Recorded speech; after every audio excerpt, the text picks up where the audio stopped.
పిల్లలకి స్కూల్ పాఠశాల అయితే పేరెంట్స్కి స్కూల్ పేరెంట్స్శాల.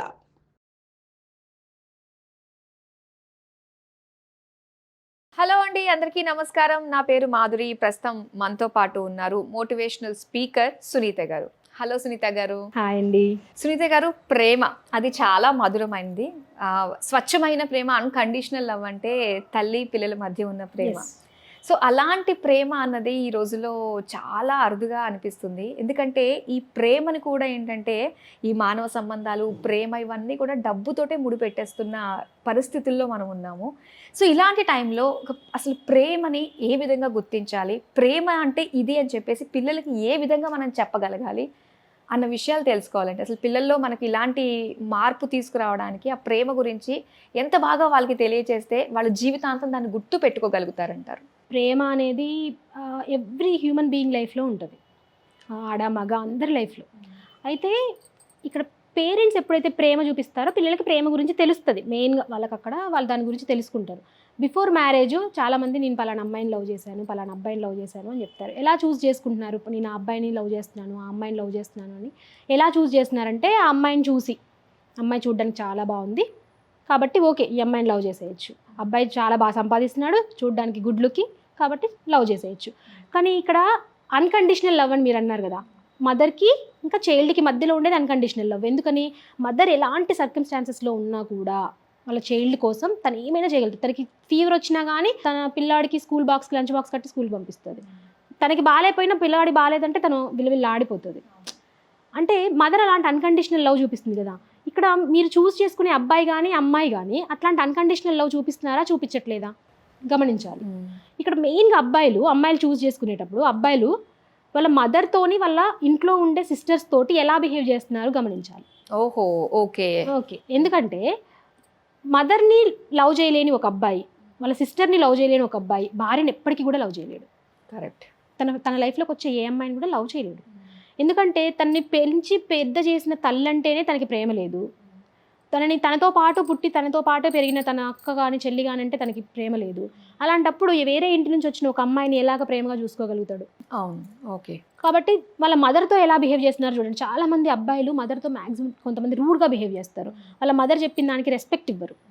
వాళ్ళ మదర్ ఏదో ఒక మాట చెప్తారు, ఇలా ఉండాలి నాన్న, అలా ఉండాలంటే అఫ్కోర్స్ వాళ్ళ మదర్ ఏమంటారంటే, మా మదర్ అవుట్డేటెడ్, తను ఎప్పుడో పాతకాలం విషయాలు చెప్తారు. అఫ్కోర్స్ అయి ఉండొచ్చు, తను ఆ పాతకాలం విషయాలే చెప్తుంది. మరి నువ్వు వింటే నష్టం ఏంటి? తనకి రెస్పెక్ట్ ఇచ్చినట్టే కదా. అవును మమ్మీ, నిజమే, నువ్వు చెప్పేది నిజమే మమ్మీ అని వింటే చాలు, తను సాటిస్ఫై అవుతుంది కదా. అలా వింటున్నారా? లేకపోతే తను చెప్పగానే తనని కసిరించుకుంటున్నారా? సేమ్ సిస్టర్స్తో కూడా ఇలాగే జరుగుతుంది. సిస్టర్కి కూడా రెస్పెక్ట్ ఇవ్వరు. ఇక్కడ ఉమెన్ ఎవరిని కూడా రెస్పెక్ట్ చేయరు తన లైఫ్లో ఉన్న ఉమెన్ని. అప్పుడు వైఫ్ని కూడా రెస్పెక్ట్ చేయలేరు. అబ్బాయిల్ని చూస్ చేసుకునేటప్పుడు అమ్మాయిలు ఖచ్చితంగా ఇది ఫాలో అవ్వాలి, వాళ్ళ మదర్తో సిస్టర్స్తో ఎలా బిహేవ్ చేస్తున్నారని. ఇక్కడ అమ్మాయిలు ఏం చేస్తారంటే, వచ్చిన తర్వాత పెళ్ళి అయిపోయింది, లవ్ చేశారు, పెళ్లి చేసుకున్నారు. ఆ అబ్బాయి వచ్చిన తర్వాత వాళ్ళ మదర్తో మంచిగా ఉంటాడు, రిలేషన్షిప్ వాళ్ళ మదర్తో బాగుంటాడు, వాళ్ళ సిస్టర్తో బాగుంటాడు. ఈ అమ్మాయి ఏంటి, ఇంట్లో గారంగా పెరిగి ఇక్కడికి వచ్చేసిన తర్వాత నువ్వు మీ మదర్కి ఎక్కువ టైం ఇస్తున్నావు, మీ సిస్టర్కి ఎక్కువ టైం ఇస్తున్నావు. ఇక్కడ టైము ఇండివిజువల్ టైం కాదు, ఫ్యామిలీ టైంని చూసుకోవాలి. ఫ్యామిలీ టైం వాళ్ళ మదర్తో సిస్టర్తో పాటు తిని కూడా టైం స్పెండ్ చేయొచ్చు కదా. అవును, అప్పుడు ఫ్యామిలీ రిలేషన్షిప్స్ అనేవి బిల్డ్ అవుతాయి. యాక్చువల్గా రీసెంట్గా ఏంటంటే ఒక అడ్వకేట్ గారితో మాట్లాడుతున్నప్పుడు ఆయన చెప్తున్నారు, అసలు ఈ మధ్యకాలంలో ఈ డైవర్స్ అనేవి చాలా ఎక్కువగా ఉన్నాయి, ముఖ్యంగా లవ్ మ్యారేజ్ చేసుకున్న వాళ్ళ మధ్యలోని ఇలాంటి డైవర్స్లు ఎక్కువగా ఉన్నాయి అని చెప్పేసి అంటున్నారు. నిజంగా మీరు చెప్పిన దాన్ని బట్టి చూస్తుంటే ఒక అబ్బాయి అన్న ఒక అమ్మాయిని నిజంగా మనం లవ్ చేస్తే మన ఫ్యామిలీ వాళ్ళని, వాళ్ళ అమ్మని చెల్లెల్ని ఏ విధంగా చూసుకుంటున్నాడు, ఇది చాలా మంచి పాయింట్ అండి. దాంతో పాటుగా ఇప్పుడు పెళ్ళైపోయింది, లవ్ మ్యారేజే చేసుకున్నారు, మీరు డివోర్స్ వస్తున్నాయి అంటున్నారు కదా. ఒక అమ్మాయి అబ్బాయి లవ్ మ్యారేజ్ చేసుకున్నారు. లవ్ మ్యారేజ్ చేసుకున్న తర్వాత ఈ అమ్మాయి వేరే ఫ్యామిలీ నుంచి వచ్చింది. ఖచ్చితంగా ఈ అమ్మాయి వీళ్ళ ఫ్యామిలీలో ఫిట్ అవ్వడానికి కొంత టైం పట్టిద్ది. రాగానే ఇక్కడ వీళ్ళ మదర్ కూడా, ఈ అబ్బాయి వాళ్ళ మదర్ కూడా ఈమె పెళ్ళైపోయి వచ్చింది కాబట్టి ఒక మ్యాజిక్ జరిగినట్టు తన ఇంట్లో ఫిట్ అయిపోవాలి, తన కోడలు కాబట్టి రెస్పాన్సిబిలిటీస్ అన్ని తీసేసుకోవాలని ఎక్స్పెక్ట్ చేయకూడదు. వీళ్ళ మదర్ కూడా ఎక్స్పెక్ట్ చేయకూడదు. ఈ అమ్మాయి కూడా రాగానే నేను వేరే ఫ్యామిలీ నుంచి వచ్చాను, నేను అన్ని వదిలేసి నీ కోసం వచ్చా కాబట్టి నన్ను మహారాణిలాగా చూసుకోవాలని అనుకోకూడదు. తిను వచ్చిన తర్వాత ఈ ఫ్యామిలీ తనది ఓన్ చేసుకోవడం స్టార్ట్ చేయాల్సిందే.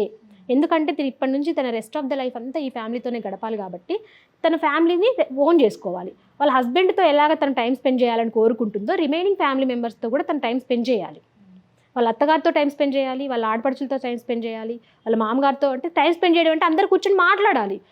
తను మాట్లాడితే కదా వాళ్ళకి తెలుస్తుంది తనకి ఎలా ఉంటే ఇష్టము, వాళ్ళ ఫ్యామిలీలో ఎలా ఉండేవి, ఆ విషయాలు తనకు తెలుస్తాయి. వీళ్ళు మాట్లాడినప్పుడు వీళ్ళకి తెలుస్తాయి వీళ్ళ ఫ్యామిలీలో ఇలాంటి ఉండేవి, వీళ్ళకి ఇలాంటి ట్రెడిషన్స్ ఉన్నాయి కాబట్టి నేను ఇప్పటి నుంచి ఇలాంటివి ఫాలో అవ్వాలి అని ఆ అమ్మాయికి తెలుస్తాయి. ఇక్కడ ఇంకొకటి ఏంటంటే కమ్యూనికేషన్ కూడా ప్రాబ్లం అండి.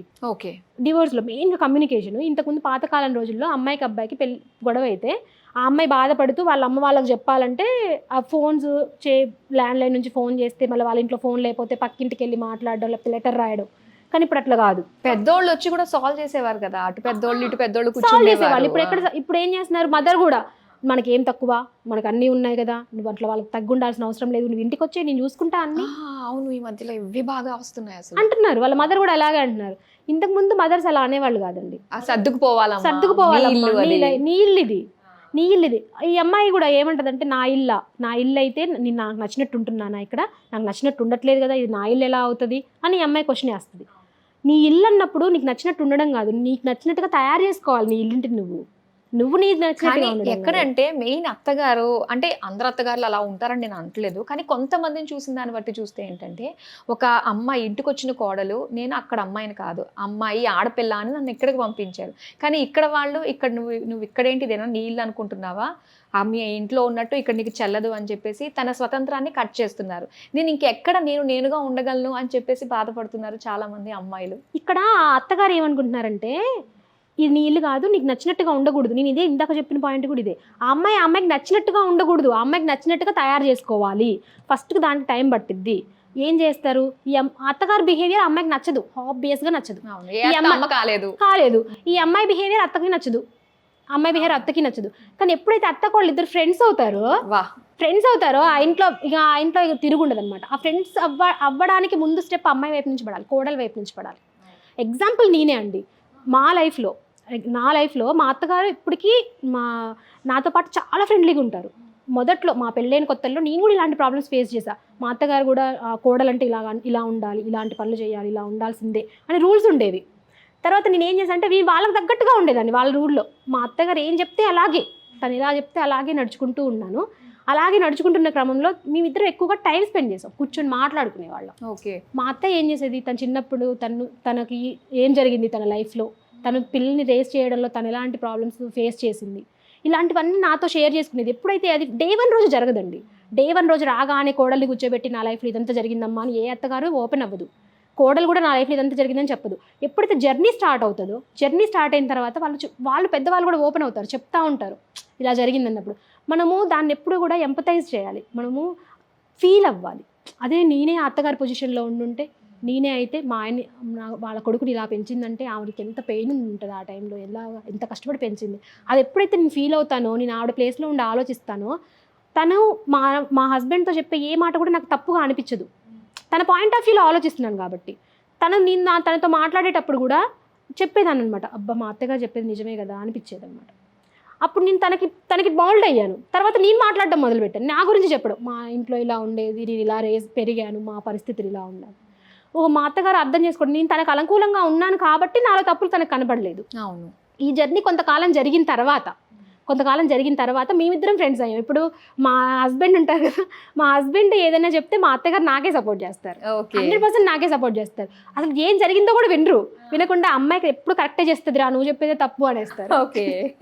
ఆ పరిస్థితికి రావడానికి ఇట్ టేక్స్ సమ్ టైం, కొంచెం ఓపిక ఉండాలి. ఓపికతో పాటుగా సపోర్ట్ ఫ్యామిలీ నుంచి, ఇప్పుడు మా ఫ్యామిలీ నుంచి కూడా సపోర్ట్ చేయాలి. నేను కూడా ఏదైనా డిస్టర్బెన్స్ రాగానే ఇంటికి ఫోన్ చేసి అమ్మ ఇలా జరిగింది అనగానే, నాన్న ఇది మీ ఇల్లు, నువ్వు అక్కడికి వెళ్ళావు, అక్కడ నువ్వు మీ ఫ్యామిలీ మెంబర్స్తో మింగిల్ అవ్వాలి, వాళ్ళ పద్ధతులు అలాగా నువ్వు వాళ్ళతో అలా మింగిల్ అవ్వాలి. మన ఇంట్లో ఉన్నట్టుగా అక్కడ కూడా నేను నా పద్ధతులే నడవాలంటే కుదరదు, వాళ్ళ పద్ధతులకు తగ్గట్టుగా నువ్వు మారాలి అని చెప్పేవారు మా అమ్మగారు. అలా చెప్పుకోకుండా నీకేం లేదు మన ఇంట్లో ఏం తక్కువ, నువ్వు ఇంటికి వచ్చేసేయి అన్నారనుకోండి, అంతే, రిలేషన్షిప్ బ్రేక్ అవుతుంది. ఎప్పుడు పేరెంట్స్ కూడా సర్దుకుపోవాలని అయితే, ఇక్కడ సర్దుకుపోమనేసరికి మళ్ళీ దీన్ని నెగిటివ్గా తీసుకొని, అంటే ఎప్పటికీ మా ఆత్మాభిమానం చంపుకోవాలా, వాళ్ళ కింద అణిగిమణిగి ఉండాలా. ఇక్కడ ఆత్మాభిమానం చంపుకోవడం అణిగిమణిగి ఉండడం కాదండి. ఒక రిలేషన్షిప్ని మనం మెయింటైన్ చేయాలి, ఎప్పటికీ మన దగ్గరే ఉంచుకోవాలన్నప్పుడు కొంత సర్దుకొని ఉండడంలో తప్పు లేదు. కరెక్ట్ అండి. మనం ఆ రిలేషన్షిప్ని మనం కోరుకోవట్లేదు, ఇది అన్కండిషనల్ లవ్, అంతే కదా. నాకు అక్కడ కండిషన్స్ ఏం లేవు, వాళ్ళకి ఎలా కావాలంటే నేను అలా ఉంటున్నాను. ఎందుకంటే నేను నిజంగా లవ్ చేస్తున్నాను, నా ఫ్యామిలీని లవ్ చేస్తున్నాను, నా హస్బెండ్ లవ్ చేస్తున్నాను కాబట్టి ఉంటున్నా. లేదు నాకు నేను నచ్చినట్టే ఉండాలన్నప్పుడు అక్కడ అన్కండిషనల్ లవ్ ఎక్కడుంది? ఎందుకు అప్పుడు రిలేషన్షిప్స్ బ్రేక్ అవుతాయి. కరెక్ట్. చాలా బాగుందండి. వింటూ ఉంటే మనం చాలా మారాలి. ఎస్, ఇవి కొన్ని టిప్స్ మనం ఫాలో అయితే హ్యాపీగా రిలేషన్షిప్ చాలా స్ట్రాంగ్ అవుతుంది. అత్తగారు కోడల మధ్యలో కావచ్చు, లేదంటే ఎవరి మధ్యలో అన్నా ఎవరి కూడా మధ్యలో కావచ్చు. చాలా బాగుంది. చాలా మంచి విషయాలు షేర్ చేసినందుకు thank you so much. Thank you ma'am.